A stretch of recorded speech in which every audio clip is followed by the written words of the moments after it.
So many things scare me about going into the real world from high school. Kindergarten children learn within 6 months that their questions are irrelevant to the system that's going on.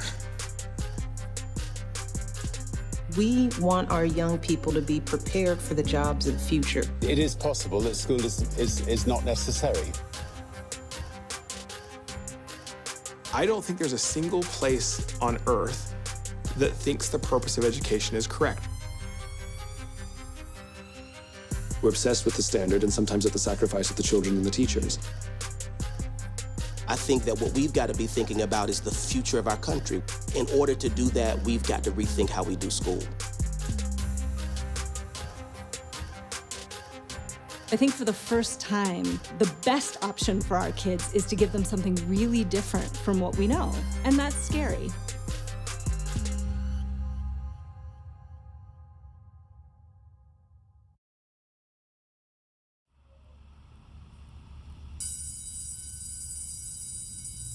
How's it going? I'm good. Doing good.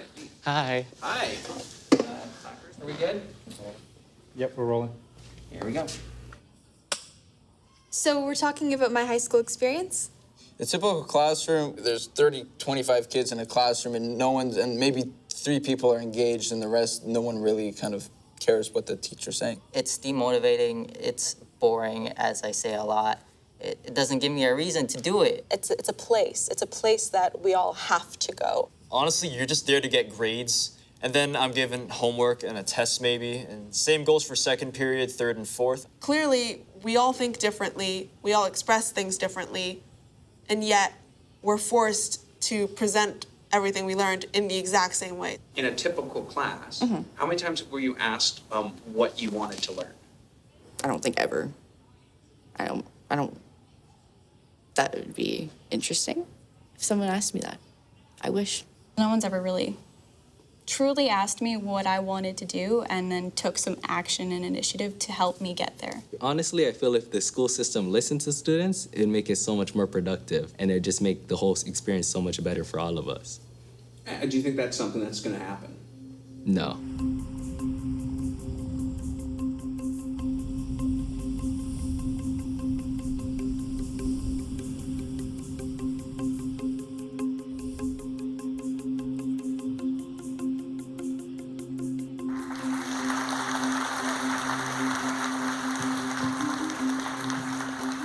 So for a long time, I've been really concerned about the barrier of apathy with our student population and the lack of engagement, and that it seems like research is showing that the more time a kid spends in the educational pipeline, the more disengaged they become.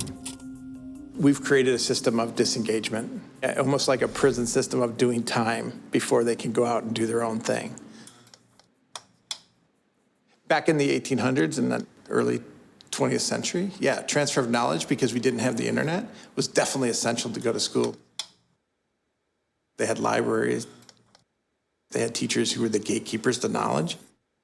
But with the advent of the internet and all these massive ways to learn, no, you don't need school to really transfer knowledge anymore. Many of the fundamentals of education at the moment are based on industrial models created roughly about 100 years ago. The essence of that kind of system was trying to make each and every kid as similar as possible because it was cost-effective and that's the way it worked with the conveyor belts and industrialism and so on and so on. Education was about creating economic, political, and social units. We wanted human beings who would fit into an existing society, know their place. That doesn't make sense anymore, given where the world is. If the essence of the documentary is that schools need to change because they are based on the industrial model, I would say that no shit.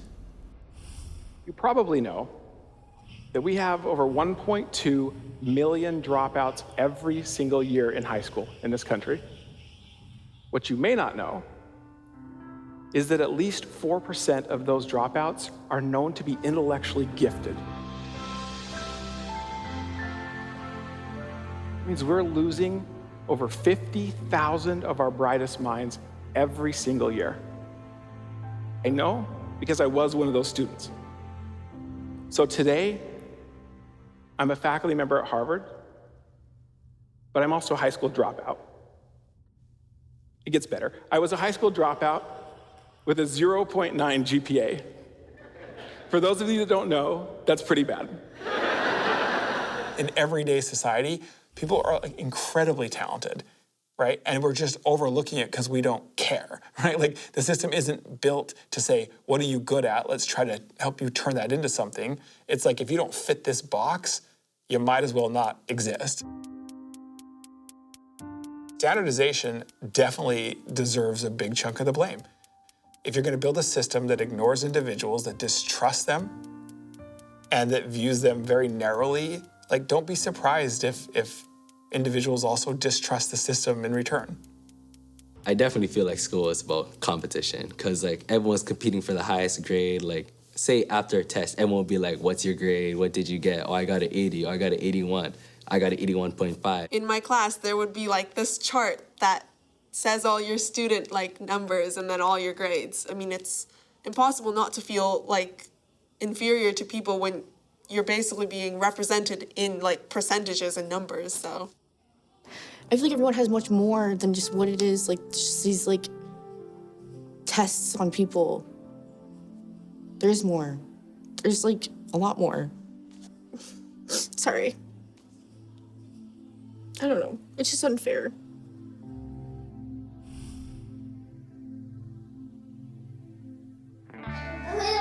Justin, you gotta look at the camera. Justin was a really intense kid. Justin, honey. We would always say raising Justin was doing this. Like, okay, I got him here. Okay, I got him here. You know, trying to somehow keep him on a path without messing with who he was. That is lovely. You are just in style.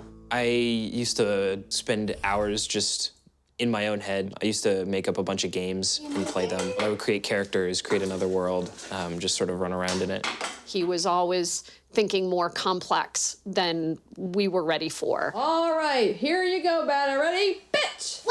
You'd go outside to play baseball with him, but then he had to actually start simulating a game. We had to add in time sitting in the dugout because that was part of the game. It just became this very complex process. Yes! Safe. He is safe at home plate. Woohoo! And brushing me off. Brush yourself off, yeah. You know, there have been times when we've worried, like, where does a kid that is so creative and so outside the box, where does he fit in the world? Approaching middle school, I always like to speak out. The teacher would ask a question, I would answer the question because I thought I had a good answer. I did that a lot.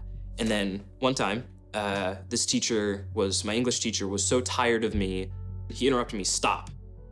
Put your hand up, cover your lips, go outside and hold your mouth with your hand up for 1 minute straight. And I had to count to 30 going 1, 2, 3, 4. That really ruined my middle school experience. I'd say that was like the beginning of the end. One night, we were in bed and I heard him, it was about 2 o'clock in the morning, and he came and got in bed and I heard him crying. He was sobbing. And he said, I'm so stupid. I'm so stupid because I used to be able to do this. I can't do this anymore. Everyone around me knows how to do this and I'm so stupid. And, you know, we knew he wasn't stupid. He just couldn't function in that kind of situation. It's critical that kids stay as individuals. I mean, that's what makes the world so special, the fact that the world is made up of all sorts of different people with all sorts of different interests. Trying to pre-package groups of students and send them out into the real world is not the way forward. I mean, when I was at school, I started a magazine, a national magazine for young people. And the headmaster had me into a study, age 15, and said, you either do your schoolwork and forget the magazine, or you leave school and do the magazine. And it was an easy decision for me. By then, I'm off. I'll do the magazine outside school. Human beings are born to learn. From the time we're born, we're learning every single moment of every day. And what we know is that the longer our kids are in school, the less they love learning. So what we need to do is pretty simple. It's to not kill what already exists naturally in kids. The point is not, okay, let's start the clock, and then it ends, and now pencils down, and now we're gonna grade you and rank you. Why? Like, I get at some point you have to be judged against other people for certain jobs and things like that. It is certainly not in 10th grade. The more extreme version of that is, think about the mental health issues that are showing up in this generation, which is, I mean, just devastating. The number of actual depression and anxiety and suicide related to the pressures of a system that forces you to be just like everyone else, only better, and has no outlet for you to express your own individuality, even if it could be so profoundly important to society. I think, if everything else was perfect and you still had these mental health issues, I think that alone is enough to say this system has to go.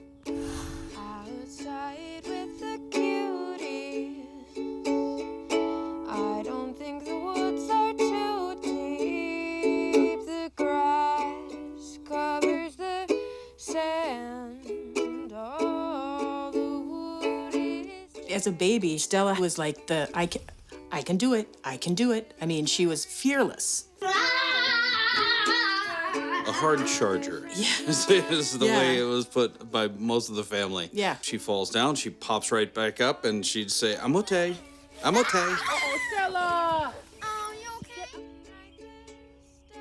But there was a huge shift. At about 5.5 years of age, she went from that little I can do it and I'm okay to within, 6 months, she changed. In elementary school, like kindergarten, I really liked learning specific things. But if I started to be bad at something, I would immediately just be like, I can't do this. This is horrible. I can't do this. I remember coming to the school and the first grade teacher completely blew me off. I would get anxious and I'd pretend to be sick. I would try to go home from school. She was diagnosed with OCD, which was the primary monster, and ADHD combined, and general anxiety disorder. She started to be afraid of things. You mourn the child that was at the time, and in the process of it, you are desperate to find the child that's going to be. The schools contribute to this mental health epidemic in a couple of different ways. Foundationally, we know that human beings, in order to thrive, need to have a sense of belonging. They need to have a sense of identity. They need to have a sense of safety. And schools have moved so far away from focusing on relationships, from really making sure that all kids feel seen and known and valued, because schools have been really intent on these academic outcomes that we're trying to produce. School was about conforming to school and less about being your authentic self, for sure. The things that I've learned that are most important to me about who I am, I learn outside of school.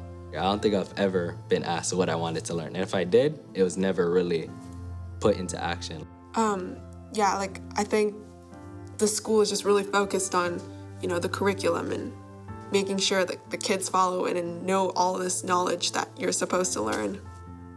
I don't think who I am really mattered to them. It was just how I looked on paper, I guess.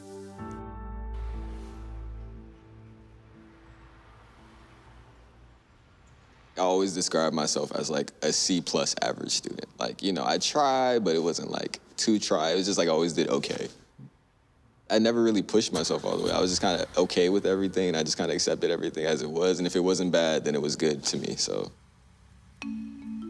Little bit of gas, in the clutch. You gotta give it gas. I'm giving it gas. All right. Okay, we're in motion. There we go. See? See, I gave it gas. I gave it the gas. Clutch in. Okay. Put the clutch on. The clutch is in. Oh my God, Dad, what the? Take your foot off the gas. There's no reason driving should be this hard. It's not. Jay, he was scary about everything. I used to say, why aren't you guys nice outside? Go outside on the porch. No, somebody's gonna take us. You know, he was afraid of everything. Me, I was like very like straight to like I was very rule follower, you know, very respectful, very just like cut and paste, you know, kind of basic. At 5 and 6, it was like, oh my God, he's gonna be horrible when he becomes an adult. You know, he's gonna be scared of everything. Brake, power steering, engine oil, washer fluid, and what is this? That's for coolant. Coolant. Yeah. I wanted him to be independent. I wanted him to be able to find his way in the world. And I think that was my push for him, to make sure that when he got to a certain age that he's able to get out in the world and function and be independent, that he wasn't afraid of it. I know, we used to do it on the truck all the time. Yeah. They're so concerned about producing like, you know, students who go to like major schools like, you know, Georgia Tech and like Ivy Leagues and things like that. So any student that doesn't even like come close to that, they're just like, whatever you do, we don't care. Our focus are on these students. So a student like me, I didn't fit. I didn't fit at all. Like there was definitely a day where I was just like fed up. That environment definitely just made me be like, I gotta get out of here because I feel like I'm just stuck and I can't grow. I think the purpose of education really should be about helping young people discover who they are, what their strengths and their gifts are, and how those fit into what the world needs so that they can go on to live purposeful, meaningful lives. In my line of work, I talk with a lot of people about their experience in school. And over the years, what I've noticed is that people walk away from their kindergarten through 12th grade education with a really good sense of all the things they're not good at. And the reason is that instead of seeing us for everything we are, traditional school and traditional education spotlights all the ways that we don't meet expectations. What if education could be designed in a way that it was about recognizing and cultivating each child's humanity, helping them nurture their interests and strengths, and expanding their idea of who they could become? Individuals and organizations the world over are asking themselves, why do we exist? Why do we do what we do beyond the money we make or the results that we achieve? I think schools can ask themselves the same question. I think teachers can ask themselves the same question. Why do we do what we do? All the great and inspiring leaders and organizations in the world, whether it's Apple or Martin Luther King or the Wright brothers, they all think, act, and communicate the exact same way, and it's the complete opposite to everyone else. I call it the golden circle. Why, how, what? Every single person, every single organization on the planet knows what they do 100%.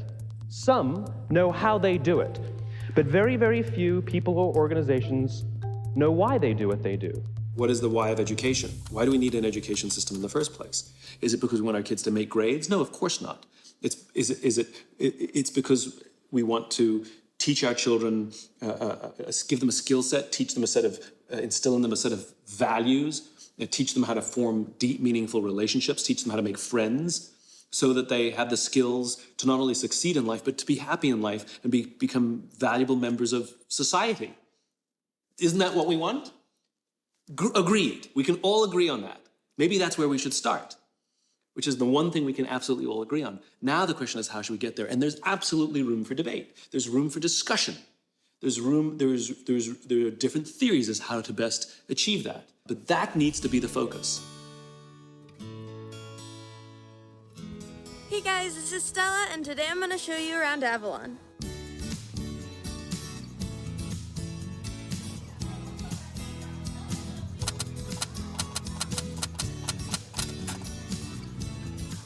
Avalon is known for independence and creativity. Over here is the music room. You can go in there and record stuff or practice your instruments.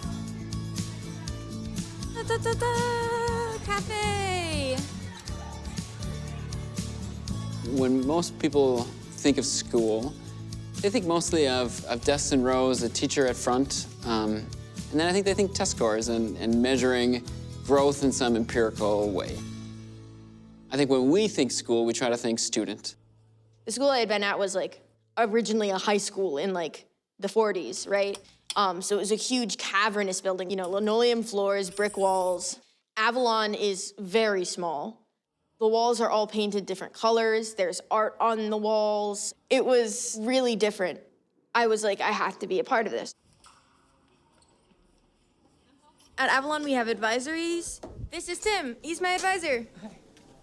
The teaching staff has always seen themselves as mentors or advisors, and they've used that term since the very beginning. I think no one ever saw themselves as the big sage on the stage type. It was always, how can I meet this kid where they're at, and how can we foster growth, whatever that means for the individual. And the teachers are there to teach, but they're also there to facilitate so the students can do what they want. It makes you more at ease at school, because I know that my teachers are people, you know? The event starts at 1 at Rondo Library, which is... In Avalon's model, achieving credit is actually putting in work towards a project or towards a class. So we ask that all kids document their hours every day, and then at the end of a project, we will actually look at how many hours did you put into this project, and we'll turn that into credit. So 100 hours worth of work is 1 full credit, and we ask for 10 credits a year, and that would roll up to 40 credits to graduate. I think when people see this for the first time, they are a little skeptical. They are unsure if this is something that's going to work. Often they think it's not going to work for their student because they think their student needs more structure than what we provide. But my answer to those people is always that this is life. When you get out of high school, you no longer have as many people telling you what to do, where to do it, how to do it, hardly ever why to do it. And so, like, this is a good training for that. I don't think teacher school prepares you. My very first education class, the instructor asked us to draw a picture of our ideal classroom. And I drew a picture of a circle, and then I drew a little circle kind of off to the, like in the line.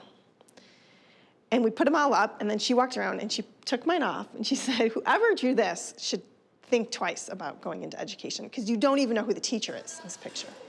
We have to understand the whole education model in every country has been based on a top-down model, meaning I teach, you listen.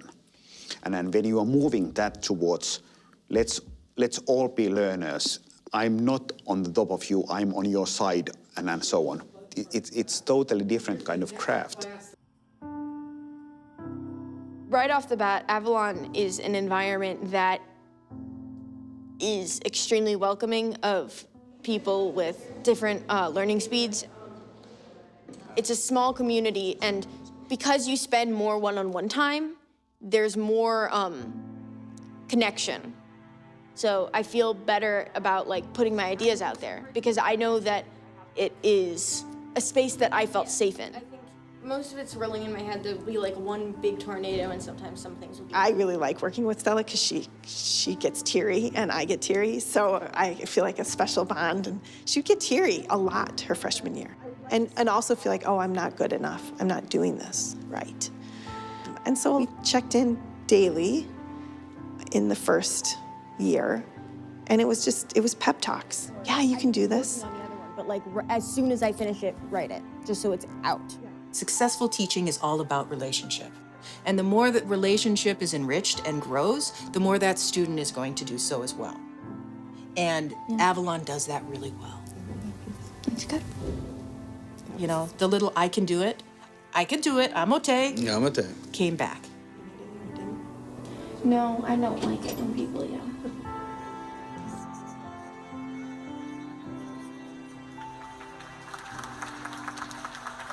In order to fix the education, we need to find solutions that work. And that's the essence of 100. So when people are asking, in short, what is it that 100 does at the moment, if I would have one sentence, I would say is that we help schools change. The key problem we are not talking about is how. No matter what we do, we always ask one fundamental question, and the question is, what is the purpose of education? And of course, there's multiple answers for this one. The one we are using is we want to help each and every child flourish in life, no matter what happens.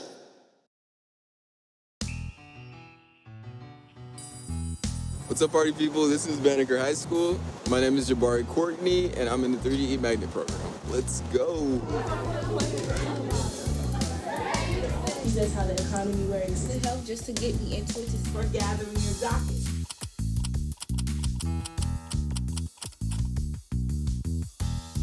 is a school within a school, specifically in Banneker High School. It's a magnet business program that connects students to really cool businesses such as KPMG, SunTrust, and Equifax. So essentially, we just like work with dope businesses doing like business stuff. Who's gonna be the project manager? Who is our administrative assistant? The 3D stands for three-dimensional education, but it comes from this idea of a three-way joint venture between the school districts, between Junior Achievement and as a nonprofit, and then the broader business and employer community. All right, this is a really cool media center. We do like a bunch of 3D stuff in here, like working on consultancies and case studies and all that cool stuff. Okay, so this is the general outline. Over 90% of all the U.S. student high school population is still educated within a traditional comprehensive public high school. And so we felt like we had an avenue to be able to take innovation from the inside out. The program was launched out of our business classes. It was fundamentally about entrepreneurship, marketing, and business fundamentals. But it has really evolved into something that is much more expansive. I take like this really cool film class, which is across the bridge. So we work on like a lot of like short films and develop some like cool TV shorts and stuff that we put on YouTube. And then I also am the yearbook editor-in-chief. I know, cool, right? One of the things that I think we've been able to do a good job of is completely embrace the diversity of even the teenage mind and all of the different types of passions and interests that a teenager might have.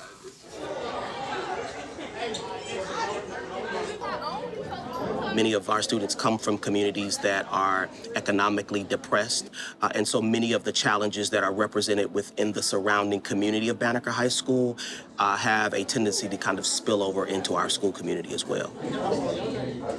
You know, there was a period about 6 or 7 years ago where we had really one of the historically lowest performing schools within our local school district.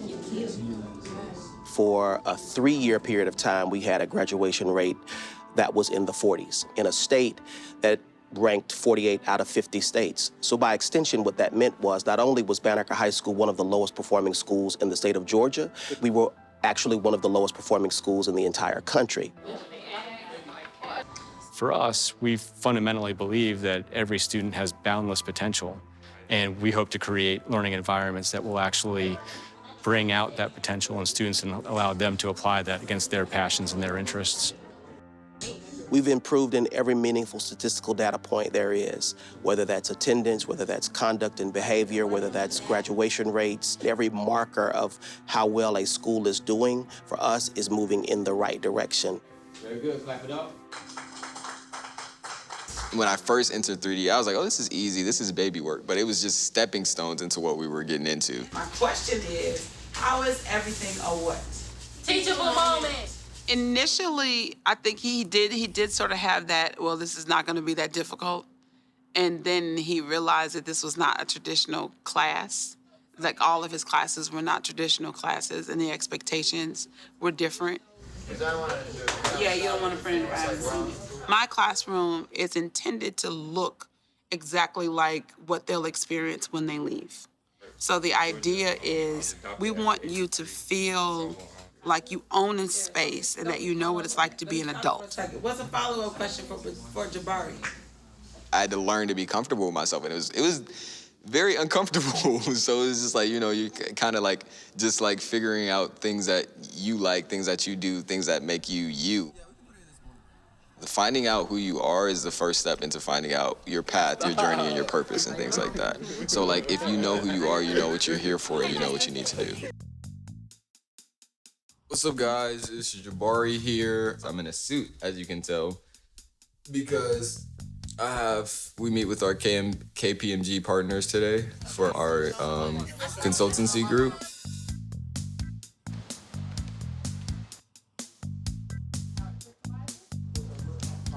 The way that the overall 3DE platform is laid out is that every 5 weeks, there's a different company or organization or entity that has designed a case challenge with our team that is activated and implemented at the school level. They get exposure to executives, they get exposure to real-world problems, they get to collaborate with one another. All of those things that happen that become workplace-ready skills, they get an opportunity to do that.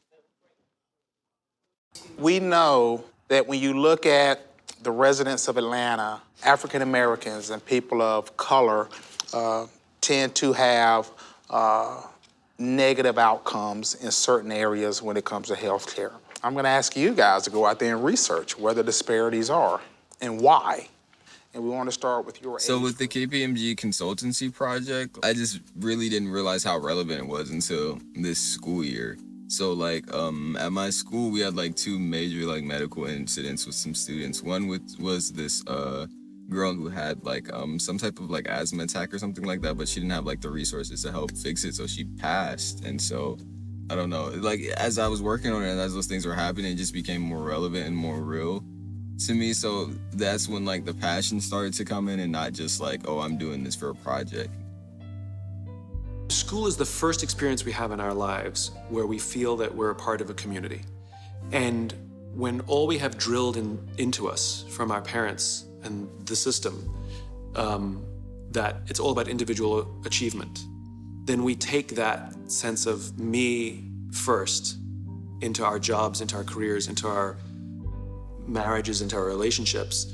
And it's damaging to ourselves and it's damaging to whatever teams or groups we're part of. I think school has an amazing opportunity to teach a child that, yes, individual achievement is part of it, but that we have responsibility to the classroom and to our friends is part of growing up and part of what makes us successful.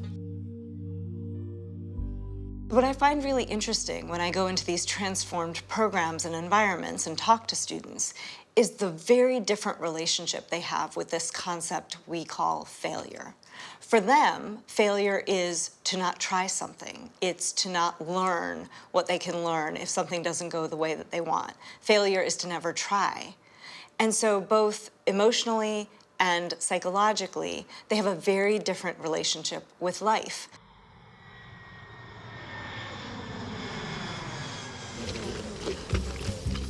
We have class in the bus. That's funny. Yeah.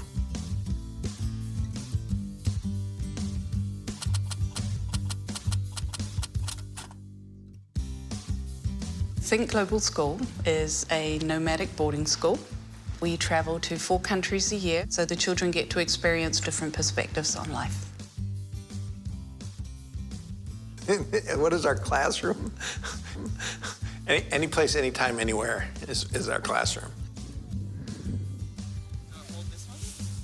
Think Global School is for a student who wants to learn about the world, wants to learn about the problems in the world, and believes that they can help fix them.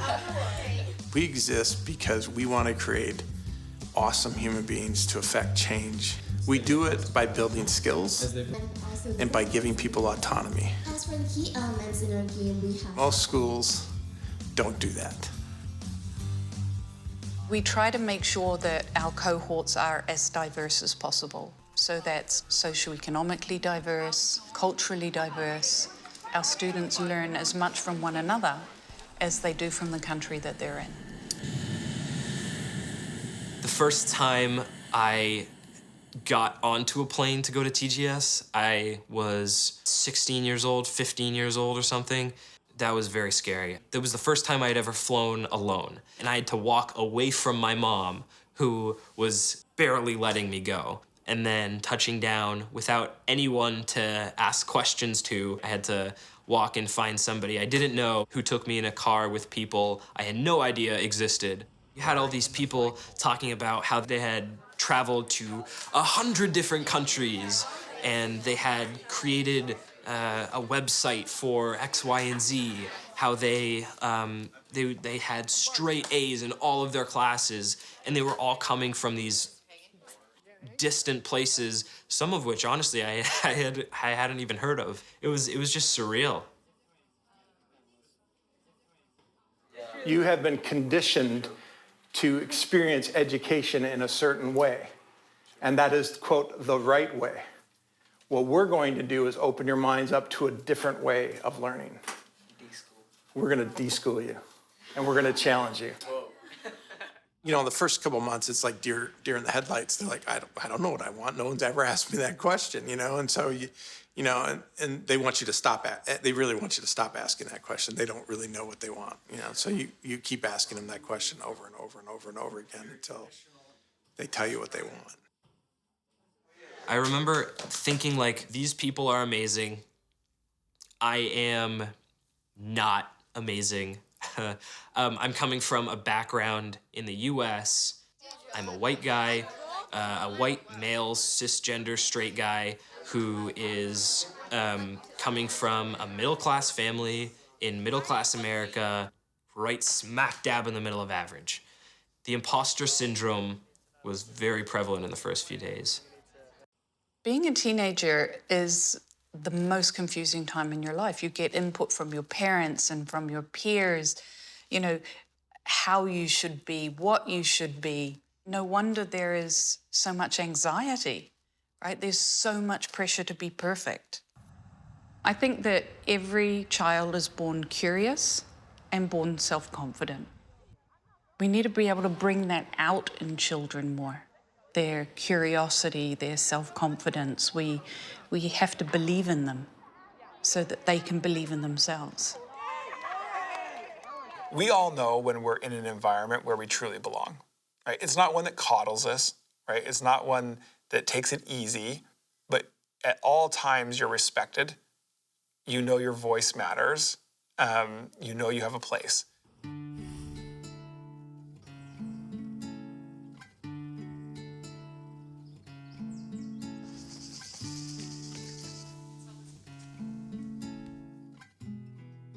We're in an Orthodox church right now.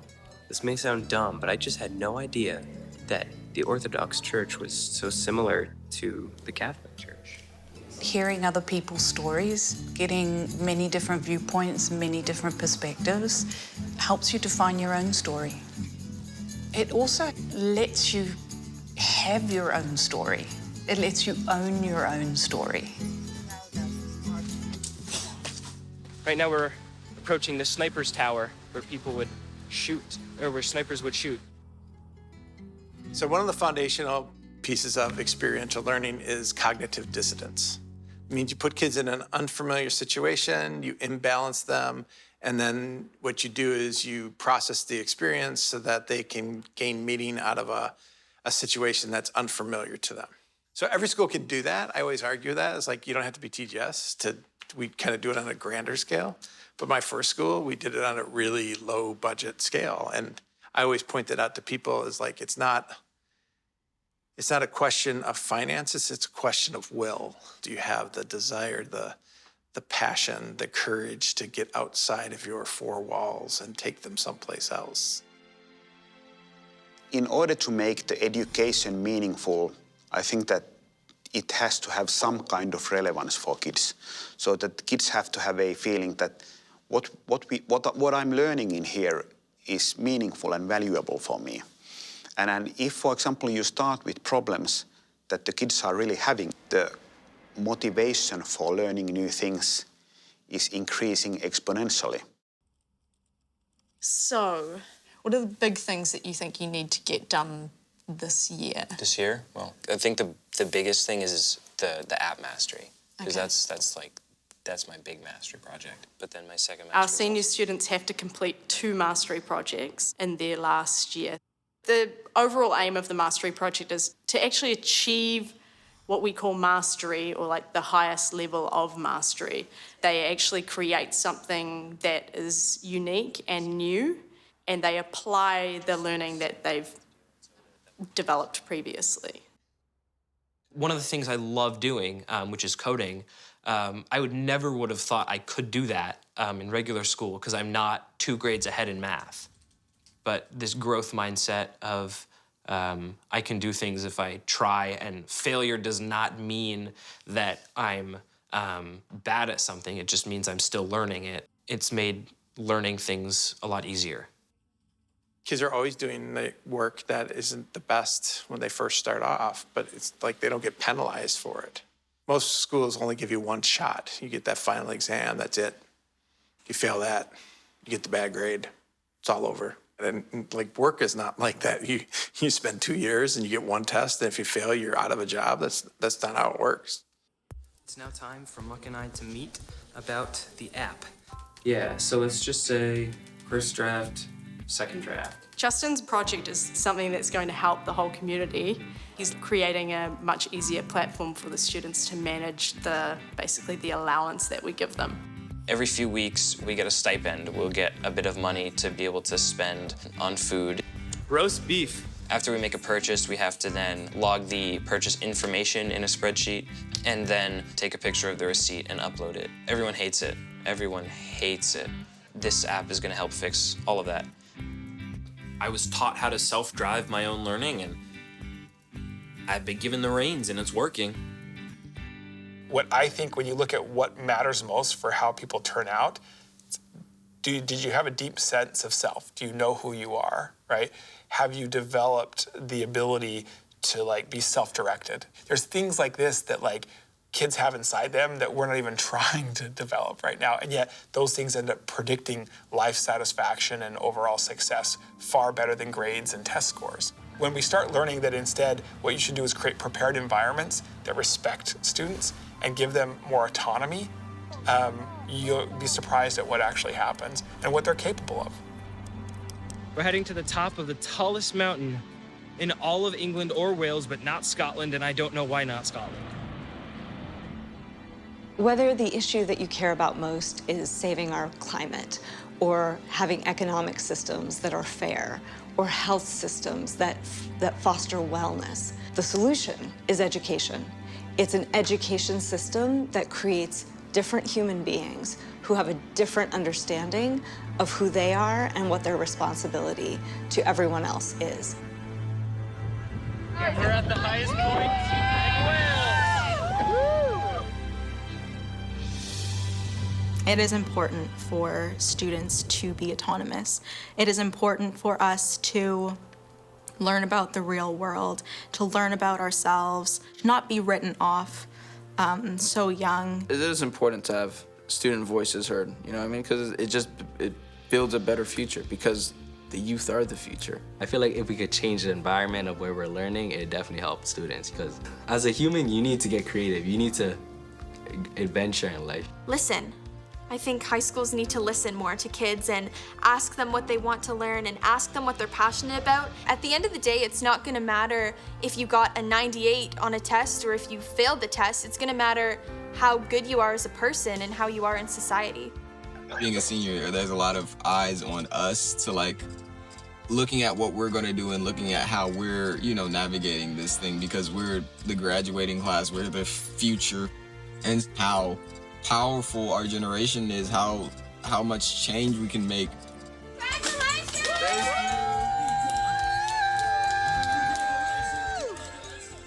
And so my newer mindset has just been, okay, Jabari, just find out how do you fit in this new world that we're going into. What is the definition of innovation is that it's solving an actual problem, it is impactful, and it can work in many places. In the US, you might say that the education system is not working perfectly, but the quality of the innovations are brilliant because of the challenges they are having in the system. Right now, we are in the midst of the final call with everybody. I've said this to you so many times. Mr. Justin, you inspire me. Lift up the dreams and be what you want to be. Our youth are far more capable and talented than we're being told. And we have an obligation to allow them to be the best version of themselves. career, I've been interested in the way that people experience The world today is dynamic, it's complex, it's ambiguous. And so we need different human beings to be able to thrive in that world. We need human beings who know themselves, who know their passions, who know how to work with other people to tackle complex challenges and opportunities. So even though we've spent the last 20, 30 years trying to tinker with the industrial model of education to make it better, the reality is that we need a system that can do very different things. Class of 2020. People are hungry for this. I think teachers want this. I think administrators want this. I think principals want this. I think students want this. I think parents want this. I think the time is right. What if the education renaissance is already happening? A cure for the common classroom. How do you do it? How do you do it? And the thing is there's no one size fits all. But having the awareness that something else is possible, that's the first step in the change.